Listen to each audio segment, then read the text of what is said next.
चलो बच्चों, आज हम लोग फिर एक नया टॉपिक लेकर के आप लोग के सामने उपस्थित हुए हैं और जिस टॉपिक का नाम है राइट्स ऑफ ए पार्टनर। और आइए सीखते हैं इसमें कि क्या क्या पार्टनर का अधिकार है फॉर्म के प्रति।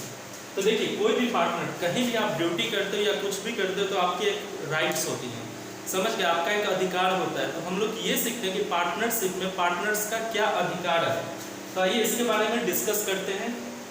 तो देखिएगा, एवरी पार्टनर हैज राइट, सभी पार्टनर को यह अधिकार है to take participation in the management meeting. देखिएगा, एक्स वाई, मान लीजिए एक्स वाई और जेड, ये तीनों पार्टनर हैं। हाँ, तो एक्स को भी अधिकार है, वाई को भी अधिकार है, जेड को भी अधिकार है। इस तीनों पार्टनर को अधिकार है कि फॉर्म का कोई भी मैनेजमेंट मीटिंग होगा, फॉर्म का कोई भी मैनेजमेंट मीटिंग होगा, उसमें ये तीनों पार्टनर शामिल होंगे। समझ गए, जितने पार्टनर है सब उसमें पार्टिसिपेट करेंगे। उसके बाद एवरी पार्टनर हैज राइट, सभी पार्टनर को राइट्स हैं। Inspect the books of account, inspect का मतलब होता है जांच पड़ताल करवाना। मान लीजिए कि किसी पार्टनर को शक हो रहा है कि बुक्स ऑफ अकाउंट में हेरफेर किया गया है, या मान लो उससे मन करता है कि हम भी जाने कि बुक्स ऑफ अकाउंट क्या है, तो सभी पार्टनर को अधिकार दिया गया है कि जो भी पार्टनर है अगर चाहे तो बुक्स ऑफ अकाउंट को इंस्पेक्ट करा सकते हैं, यानी चेक करवा सकते हैं। अगर उन्हें नॉलेज है तो खुद चेक कर सकते हैं, अगर उन्हें नॉलेज नहीं है तो किसी सीए को बुला करके या कोई भी ऐसे बंदा को जिसे अकाउंट्स का नॉलेज है उसे बुला करके बुक्स ऑफ अकाउंट चेक करवा सकते हैं। फिर हम लोग तीसरा पॉइंट डिस्कस करते हैं। Every partner has right to share the profit and loss. Business में जो भी प्रॉफिट या लॉस होगा तो सभी पार्टनर को अधिकार दिया गया है कि जो भी प्रॉफिट होगा उससे शेयर किया जाएगा, या जो भी लॉस होगा उस लॉस की भरपाई भी सभी पार्टनर मिलकर करेगा in the agreed ratio. Agreed ratio का मतलब क्या होता है कि पहले से रेशियो फिक्स रहता है कि 2:2:1 में, 1:2:2 में, या कैपिटल रेशियो में, या फिर मान लीजिए कि इक्वल रेशियो में। समझ गए ना? तो ये पहले से फिक्स रहेगा कि किस अनुपात में हम लोग इस प्रॉफिट को या इस लॉस की भरपाई किया जाए। प्रॉफिट होगा तो प्रॉफिट में हिस्सा मिलेगा, लॉस होगा तो लॉस में भरपाई किया जाएगा। फिर चौथा पॉइंट देखते हैं। If any partner advanced loan, अगर किसी पार्टनर ने फॉर्म को लोन दे रखा है। फॉर्म को लोन देने का मतलब फॉर्म को अगर कभी लोन चाहिए था और फॉर्म को किसी ने लोन नहीं दिया, कोई बैंक वाला नहीं दिया, कोई लोन कंपनी ने फॉर्म को लोन नहीं दिया, तो मान लो कोई पार्टनर अगर फॉर्म को लोन दिया था तो उस पार्टनर का अधिकार है, he has right to receive the interest. अगर किसी पार्टनर ने, मान लो एक्स ने अपने फॉर्म को लोन दिया, समझे, एक्स ने अपने फॉर्म को लोन दिया, ये है एक्स का फॉर्म, तो एक्स का अधिकार है कि इस फॉर्म से इस लोन के ऊपर ब्याज वसूले। समझ गए? तो देखिएगा, he has right to receive the interest on agreed rate of interest. तो इस लोन के ऊपर पहले से तय रहेगा कि कितने % के दर से पार्टनर ब्याज वसूलेगा। अगर मान लीजिए नहीं तय है, अगर एग्रीड रेशियो नहीं है, एब्सेंस ऑफ पार्टनरशिप बिड है। एब्सेंस ऑफ पार्टनरशिप बिड का मतलब क्या होता है? Oral agreement. मान लीजिए कि ओरल एग्रीमेंट था, हम लोगों ने कोई कागज नहीं बनाया था। हाँ, हम लोगों ने कोई कागज नहीं बनाया था, ओरल एग्रीमेंट कर लिया था, बिजनेस मुंह से ही बिजनेस कर लिया था। समझे? मौखिक एग्रीमेंट था हम लोग का कि चल भाई तू इतना प्रॉफिट लेना, हम इतना लेंगे। तो अगर ओरल एग्रीमेंट है तब भी 6% पर एनम के दर से ब्याज मिलेगा अगर किसी पार्टनर ने फॉर्म को एडवांस में लोन दिया है। तो आइए समझते हैं कि if any partner advance loan, he has right to receive the interest on agreed ratio. अगर किसी पार्टनर ने फॉर्म को लोन दिया है तो उससे एग्रीड रेशियो के हिसाब से उसको ब्याज मिलेगा उस लोन पे। अगर एग्रीड नहीं है रेशियो, पहले से एग्रीड रेट ऑफ इंटरेस्ट नहीं है, बार बार रेशियो बोल देना, एग्रीड रेट ऑफ इंटरेस्ट अगर नहीं है तो हम क्या करेंगे? 6% के दर से पार्टनर को ब्याज देंगे, जो पार्टनर फॉर्म को लोन दिया है उससे।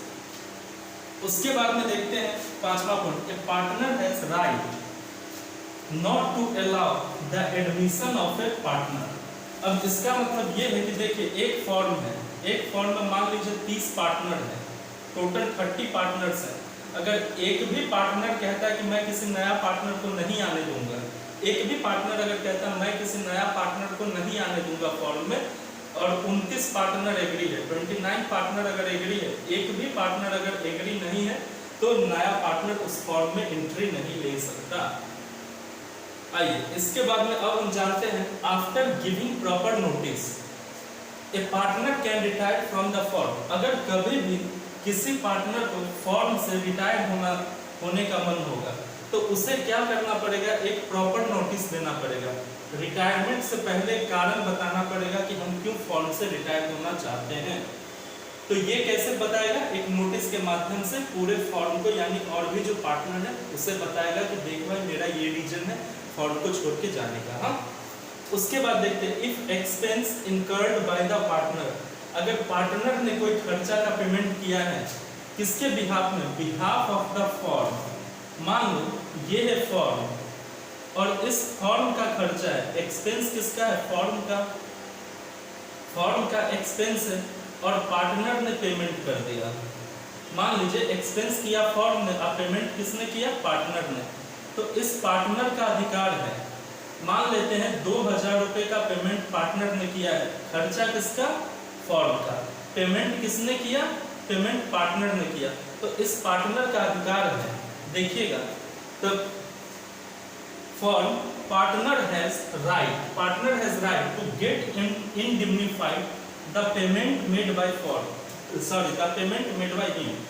तो पार्टनर को क्या अधिकार है कि पार्टनर ने जो 2000 रुपया फॉर्म के बिहाफ में खर्चा किया है, तो ये 2000 फिर पार्टनर वापस ले लेगा फॉर्म से कि भैया ये जो मैंने आपके बदला 2000 का पेमेंट किया था, ये 2000 रुपया आप मुझे वापस दे दो। यानी खर्चा फॉर्म का है तो फॉर्म सब मिलकर पेमेंट करेगा, कोई एक पार्टनर क्यों पेमेंट करेगा। अगर कोई एक पार्टनर ने पेमेंट किया है तो 2000 रुपया अपना वापस ले लेगा।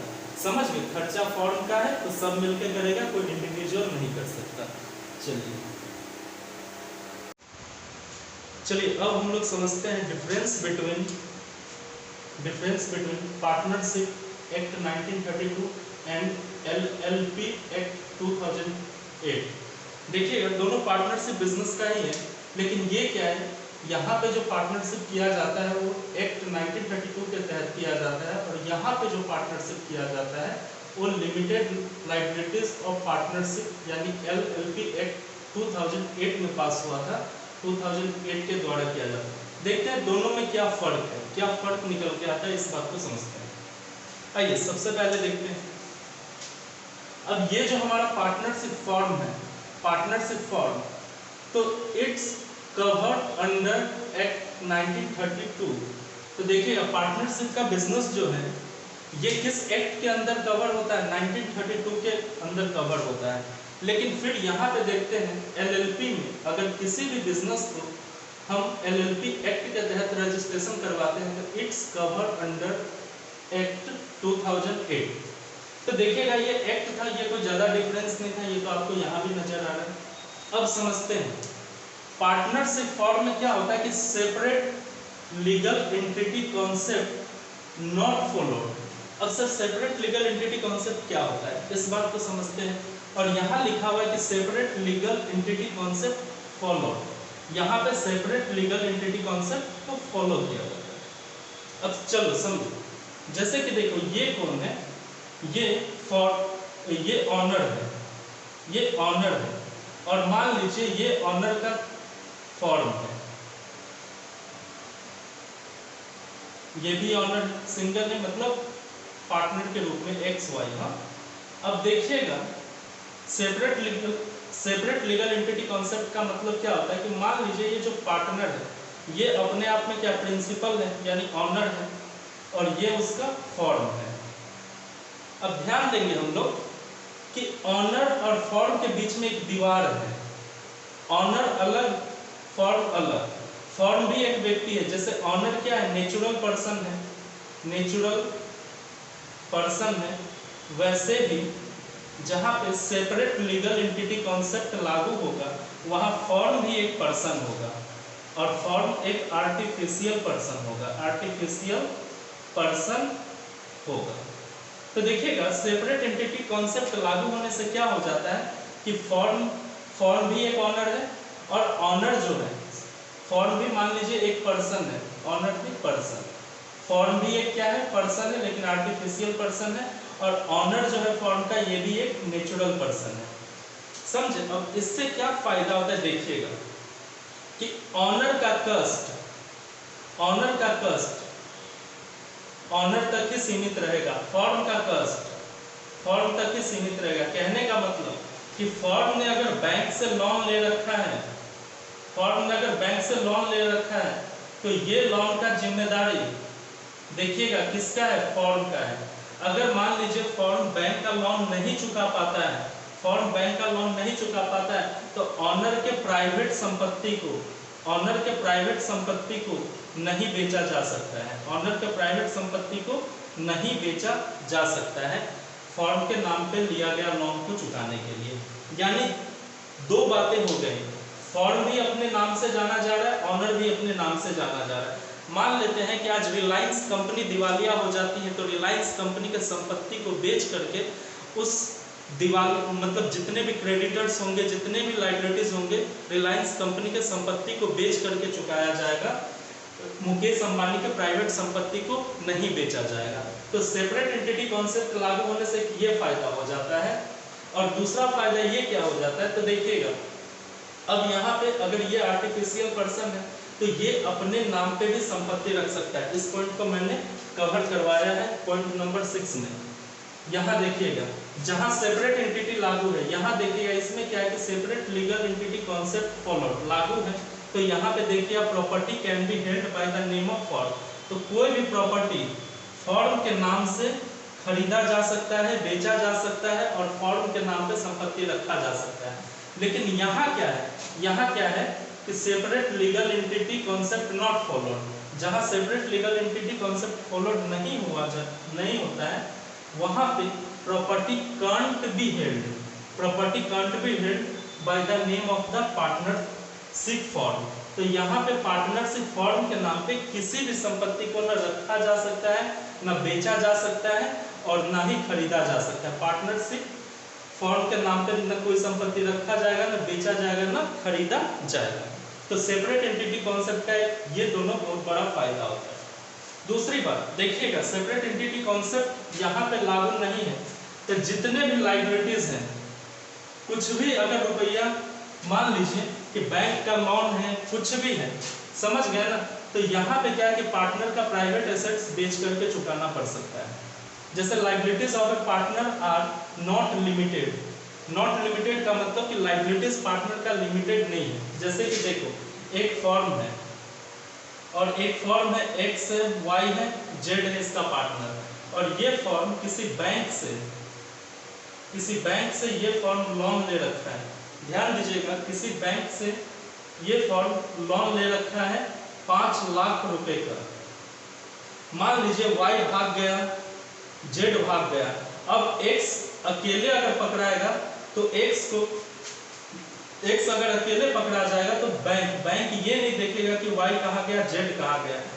बैंक अगर एक्स को पकड़ेगा तो एक्स से 5 लाख रुपया रिकवरी कर लेगा। समझ गए ना? एक्स अब जहां से लाए, एक्स चाहे अपना प्राइवेट संपत्ति बेचे और चाहे एक्स फॉर्म का संपत्ति बेचे, लेकिन पूरा का पूरा जवाब दे, पूरा का पूरा रिस्पॉन्सिबिलिटी किसके ऊपर आ जाएगा, एक्स के ऊपर। अगर वाई और जेड भाग जाता है इसके केस में पूरा लोन किसको बियर करना पड़ेगा, एक्स को बियर करना पड़ेगा। क्योंकि लायबिलिटीज जो है, किसी भी पार्टनर का लायबिलिटीज का यहाँ पे कोई लिमिटेड नहीं है कि बाबू रे तुम्हारा इतना ही कर्जा में हिस्सा होगा, तुम्हारा कर्ज में इतना हिस्सा होगा और तुम्हारा कर्ज में इतना ही हिस्सा होगा। ऐसा कोई लायबिलिटीज यहाँ पे फिक्स नहीं है। हाँ, तो क्या लिखा हुआ है, liabilities of a partner are not limited. Liabilities किसी भी पार्टनर का लिमिटेड नहीं होता। लेकिन अगर हम इसमें एलएलपी एक्ट के तहत बिजनेस को करें, एलएलपी एक्ट 2008 के तहत अगर बिजनेस को करें तो लायबिलिटीज यहाँ पे फिक्स हो जाएगा। कैसे फिक्स हो जाएगा, आइए समझते हैं एग्जांपल से। देखिएगा अब लायबिलिटीज कैसे फिक्स हो जाएगा, तो देखो मान लो एक्स वाई जेड 3 पार्टनर है, समझे। कैपिटल जो लगाया गया है इसके द्वारा 1 लाख रुपए का कैपिटल लगाया गया है 1 लाख का, इसके द्वारा 2 लाख का कैपिटल लगाया गया है और जेड के द्वारा 3 लाख का कैपिटल लगाया गया है। अब देखिएगा यही बिजनेस अगर हम एलएलपी में करेंगे और ये बैंक है, हाँ, अब इनका जो फॉर्म है, बैंक से अगर लोन ले लिया है, मान लीजिए बैंक से लोन अगर ले लिया है 5 लाख का, समझे, बैंक से अगर 5 लाख का लोन ले लिया है, मान लो कि वाई भाग जाता है, जेड भी भाग जाता है। अब ये बेचारा 1 लाख के हिसाब से ही जितना इसका हिस्सा बनेगा उतना ही इस 5 लाख के लोन में ये चुकाएगा। यानी यहाँ पे क्या है, इस कॉन्सेप्ट में क्या है कि liabilities of a partner are limited up to their capital, जिसका जितना पूंजी है वो उतना ही इस लोन में चुकाएगा। समझ गया ना। 1 लाख का कैपिटल, 1 लाख का मान लीजिए इसका कैपिटल लगा हुआ है, तो 1 लाख के अनुपात में जो भी आएगा इस लोन में हिस्सा आएगा, बस उतना ही का मालिक ये है। समझ गया ना। सबसे ज्यादा लोन में हिस्सा इसका है, 3 लाख का कैपिटल लगाया, यानी जो जितना कैपिटल लगाया उसका कैपिटल के बराबर ही लायबिलिटीज होगा। तो liabilities of a partner are limited up to their capital. किसी का कम कैपिटल रहेगा तो कम लायबिलिटीज होगा, किसी का ज्यादा कैपिटल है तो ज्यादा लायबिलिटीज होगा। तो देखिए अब फिर नेक्स्ट पॉइंट का बात करते हैं, नंबर ऑफ पार्टनर। तो पार्टनरशिप फॉर्म में अगर हम एक्ट 1932 के तहत करते हैं तो मिनिमम पार्टनर 2 हो सकता है और मैक्सिमम पार्टनर 50 हो सकता है। मैक्सिमम पार्टनर, एक अमेंडमेंट एक्ट पास हुआ था, कंपनी अमेंडमेंट एक्ट 2014 में लिखा हुआ था कि आप मैक्सिमम पार्टनर 50 रख सकते हैं। उससे पहले 100 था लेकिन अब 50 है। फिर अब आगे बढ़ते हैं नंबर ऑफ पार्टनर। इसमें एलएलपी एक्ट के तहत अगर करते हैं तो नंबर ऑफ पार्टनर मिनिमम तो 2 है लेकिन मैक्सिमम का कोई लिमिट नहीं, जितना मन है उतना पार्टनर बना लीजिए। एलएलपी में एक ये भी फायदा है, मिनिमम 2, मैक्सिमम जितना मन है उतना पार्टनर रखो। रजिस्ट्रेशन, जब भी बिजनेस स्टार्ट होगा तो अगर आप पार्टनरशिप एक्ट 1932 के तहत करते हैं तो रजिस्ट्रेशन ऑप्शनल है। रजिस्ट्रेशन ऑप्शनल है, मन है तो बिजनेस का रजिस्ट्रेशन करवाइए, नहीं तो ओरल एग्रीमेंट बनाइए और बिजनेस स्टार्ट कर दीजिए बिना किसी डॉक्यूमेंटेशन का। लेकिन एलएलपी में रजिस्ट्रेशन क्या है, मैंडेटरी है, आपको रजिस्ट्रेशन करवाना ही पड़ेगा। कहाँ? रजिस्ट्रार के पास जाके, रजिस्ट्रार के पास जाके आपको रजिस्ट्रेशन करवाना पड़ेगा। रजिस्ट्रार आपको आरओसी देगा, रजिस्ट्रेशन ऑफ सर्टिफिकेट, समझ गए ना, रजिस्ट्रेशन ऑफ इनकॉर्पोरेशन कहिए चाहे रजिस्ट्रेशन ऑफ सर्टिफिकेट देगा आपको रजिस्ट्रार, तब जाके आप यहाँ कंपनी चला सकते हैं एलएलपी में। उसके बाद प्रॉपर्टी वाला पॉइंट हमने पहले डिस्कस कर दिया था, forms name can be change easily. तो देखिएगा फॉर्म का नाम जो है यहाँ पे देखिएगा, forms name can be change easily. अब एक चीज बताइए कि जिसका रजिस्ट्रेशन हो गया होगा, जिसका रजिस्ट्रेशन कहाँ, एमसीए के साइट पे, एमसीए के साइट पे जिसका रजिस्ट्रेशन हो गया है उसका नाम आसानी से नहीं बदला जा सकता। यानी forms name can't be change easily. इसमें तो फॉर्म का नाम आसानी से चेंज नहीं हो सकता, लेकिन इसमें फॉर्म का नाम आसानी से चेंज हो जाएगा, क्योंकि ज्यादातर पार्टनरशिप बिजनेस देखा गया है ऐसा होता है जिसका रजिस्ट्रेशन नहीं होता है। समझ गया ना। म्यूचुअल अंडरस्टैंडिंग के आधार पर ही पार्टनरशिप बिजनेस को स्टार्ट कर दिया जाता है। तो अब देखिएगा इसका जब हम अपना मन से नाम रखे हैं तो अपना मन से हम चेंज कर सकते हैं, क्योंकि नेट पे तो इसका नाम अपलोडेड रहेगा ही नहीं, नेट पे इसका नाम है ही नहीं। तो इसे चेंज करने में हमें कोई ज़्यादा परेशानी नहीं होगा, समझ गए ना, और कोई दिक्कत भी नहीं होगा। चलिए तो ठीक है, फिर हम लोग मिलते हैं नेक्स्ट वीडियो में, तब तक के लिए बाय।